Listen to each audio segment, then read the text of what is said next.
मान लो तुम अपने अकाउंट से कोई भी ट्रांजैक्शन नहीं कर पा रहे हो, मान लो कि तुम्हारा अकाउंट ही फ्रीज़ हो चुका है, एंड तुम्हारा अकाउंट इस वजह से फ्रीज़ हुआ है क्योंकि तुम्हारे अकाउंट में 10 रुपये, 20 रुपये, 100 रुपये, 200 रुपये आ चुके। तुम्हें सोच के कैसा लगेगा ना कि ब्रो अभी तो थोड़े बहुत पैसे आए हैं एंड कहाँ से आए मुझे ये भी नहीं पता, एंड मेरा अकाउंट फ्रीज़ कर दिया गया। एंड तुम लोग अपने बैंक अकाउंट में जाते हो, पूछताछ करते हो, तुम्हें कोई भी प्रूफ नहीं दिया जाता है, तुम्हें बताया जाता है कि सिर्फ तुम्हारे अकाउंट में अनवांटेड ट्रांजैक्शन हो चुकी है एंड अब तुम्हारा अकाउंट फ्रीज़। तुम्हारे अकाउंट में 2 लाख, 3 लाख, 4 लाख जितने भी रुपए थे अब उनको फ्रीज़ कर लिया गया है। एंड पता नहीं कौन सा नशा करते हैं भाई ये गवर्नमेंट वाले कि उनको पता ही नहीं है इस बारे में। बहुत मोस्टली कॉमन लोगों को मैंने बात करते ही नहीं सुना कि तुम्हारा अकाउंट फ्रीज़ हो चुका है एंड तुम्हें कुछ भी करना की ज़रूरत है आगे। बात लेकर चले ना, अभी मैंने रिसेंटली विजिट किया फ़र्रुखाबाद, मैंने तुम लोगों को पहले ही बता चुका हूँ, एंड वहाँ पर ना मेरे को बहुत डिफरेंट टाइप की कहानियाँ सुनने को मिली। तुम्हारे अकाउंट की डिटेल्स, तुम्हारे पेटीएम की डिटेल्स, तुम्हारे फ़ोनपे की डिटेल्स किसी के पास पहुँच जाती है एंड पहुँचने के बाद वो तुम्हारे अकाउंट में कुछ पैसा डाल देता है एंड उसके बाद तुम्हारा अकाउंट फ्रीज़। सुनने में कितना वियर्ड से लग रहा है ना, तुम्हारे अकाउंट में पैसे आए हैं एंड तुम्हारा अकाउंट ही फ्रीज़ कर दिया गया। देखो ये इस वजह से हो रहा है ना क्योंकि तुम्हारे अकाउंट में बहुत ही धोखाधड़ी वाले पैसे आ चुके हैं, चाहे वो 10 रुपये हो, 20 रुपये हो, 200 रुपये, 300 रुपये। एंड वो कैसे आए हैं, मेन लो कि तुम्हारे दूर के रिश्तेदार, मान लो कि तुम्हारे दूर का कोई जानने वाला ही या फिर ना जानने वाला ही उसने कुछ फ्रॉड करा हो एंड वहाँ से वो पैसे किसी और अकाउंट में गए हो, वहाँ से वो पैसे किसी और अकाउंट में गए एंड वहाँ से वो पैसे तुम्हारे पास आ चुके हैं एंड तुम्हारा अकाउंट फ्रीज़ कर दिया गया, उसका अकाउंट फ्रीज़ कर दिया गया एंड सबका अकाउंट फ्रीज़ कर दिया गया।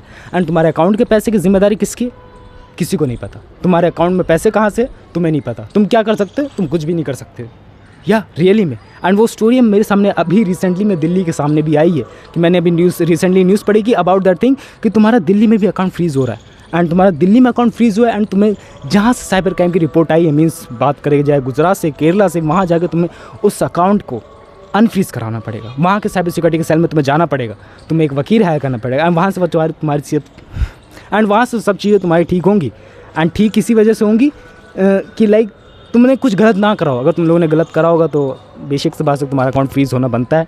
बात लेके चले अकाउंट फ्रीज़ की, ये डिटेल्स कहाँ से रही है, तुम्हारी डिटेल्स लीक कहाँ से हो जा रही। देखो ऐसे बहुत सारे फॉर्म्स हैं जहाँ पर तुम्हारी डिटेल्स धड़ल्ले से बिकती, मैंने तुम लोगों को पहले ही बता रखा।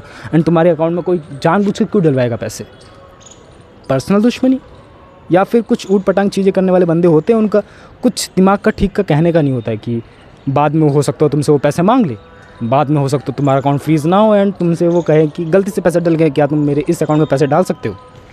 बहुत सारी चीज़ें हो सकती हैं बैकेंड में। तो इनकी लेयरिंग को कैसे समझा जाए, इनसे बचा कैसे जाए। देखो इससे बचने का तो कोई भी उपाय नहीं है मार्केट में अवेलेबल। ये तुम लोग यही कर सकते हो अपनी तरफ से प्रिकॉशन की, तो भी तुम अपनी डिटेल्स है, बैंक अकाउंट की डिटेल्स है, वो तुम्हें इधर उधर शेयर ना करो एंड उधर उधर शेयर ना करने के लिए तुम्हारे पास बस यही चाह रहा है, तुम लोग बच के रहो। अपार्ट फ्रॉम इट, जहाँ से तुम्हारा अकाउंट फ्रीज़ हुआ है तुम्हारे पास इन्फॉर्मेशन आएगी, तुम्हारे ईमेल पे है, तुम्हारे फ़ोन नंबर पे है, तुम्हारे पास हर इन्फॉर्मेशन आएगी एंड वो इन्फॉर्मेशन आने के बाद तुम लोगों को उस इन्फॉर्मेशन को कलेक्ट करके देखना है कि तुम्हारी वो साइबर साइट की रिपोर्ट कहाँ से आई है, गुजरात से आई है, केरला से आई है एंड कौन से स्टेट से आई है। तुम्हें उस स्टेट के अंदर जाकर उस साइबर क्राइम की रिपोर्ट में जाके लिखवाना पड़ेगा कि ब्रो ये गड़बड़ी हुई है एंड वो गड़बड़ी होने के बाद तुम लोगों को उसको सॉर्ट आउट कराना पड़ेगा। मे बी 2-3 दिन रहना पड़े वहाँ पर जाके, तो तुम्हें ऑल द थिंग्स ऐड करानी पड़ेगी, है ना। एंड ये भी गड़बड़े है ना कि ब्रो तुम्हें पता ही नहीं है क्या गड़बड़े हो रही हैं एंड तुम्हें पता होगा क्या गड़बड़े हो रही हैं, उससे तुम ये सॉर्ट आउट कर सकते हो, उससे तुम लोग ये सॉर्ट आउट कर सकते हो कि ब्रो ये गड़बड़ हुई है एंड वो गड़बड़ इसी वजह से हो रही है कि तुमने अपनी डिटेल्स कहीं पे शेयर कर दी है एंड वो शेयर कर दिया तुम लोगों ने। सो हाँ, आगे से तुम लोग अपनी चीज़ों को, डिटेल्स का ज़्यादा ध्यान रख सकते हो एंड वो डिटेल्स को ध्यान रखने के लिए तुम्हें कुछ ज़्यादा कुछ करने की ज़रूरत नहीं है।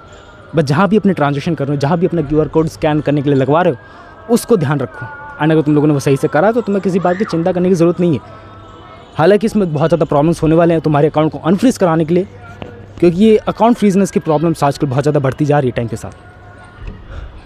देखिए ये अकाउंट फ्रीजने की जो भी डिटेल्स हैं, ये मेरे को अभी रिसेंटली टेक्निकल दोस्त की वीडियो देखने के बाद पता चला एंड मेरी वो पुरानी वाली मेमोरी से रिकैप हो गई कि हाँ मैंने वो स्टोरियाँ सुनी है कि ब्रो अपनी जो भी अकाउंट की डिटेल्स है ना वहाँ पर शेयर मत करो। फ़र्रुखाबाद में वहाँ पर एक छोटा सा गाँव, वहाँ पर शेयर मत करो क्योंकि वहाँ पर वो धड़ल्ले सा स्कैम चल रहे हैं। सो समझ में आता है कि हाँ ब्रो वो छोटे जगह से डिटेल्स कहाँ से निकल के तुम्हारे पास आ रही हैं एंड दिल्ली में भी ये सब फ्रॉड्स हो रहे हैं। तुम्हें उसी साइबर क्राइम के रिपोर्ट ऑफिस में जाना पड़ेगा जहाँ से तुम लोगों ने कंप्लेंट कराई है एंड एट द एंड तुम चीज़ें उसको सुधार नहीं पाओगे क्योंकि तुम्हारे हैंड में कुछ भी नहीं है।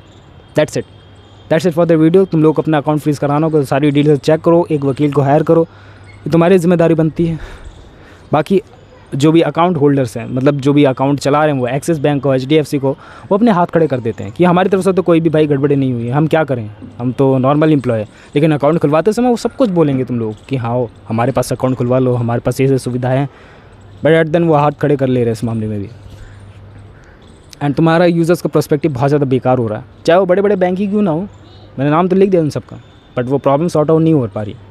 इन फ्यूचर में गवर्नमेंट भी ध्यान दे रही है, बट गवर्नमेंट भी उस लेवल का ध्यान नहीं दे पा रही है कि ब्रो मुझे नहीं पता वो कहाँ से इन्फॉर्मेशन आ रही है, मुझे नहीं पता वो कहाँ से पैसे आ रहे हैं, थर्ड पार्टी से आ रहे हैं, फोर्थ पार्टी से आ रहे हैं, पता नहीं 5वीं 6ठी ट्रांजेक्शन करने के बाद मेरे पास आ रहे हैं। सो उसका ट्रैक रिकॉर्ड मैं कहाँ से रखूँ, मेरे पास वो कहाँ से पैसे आए, लेकिन मेरा अकाउंट फ्रीज़ कर दिया गया।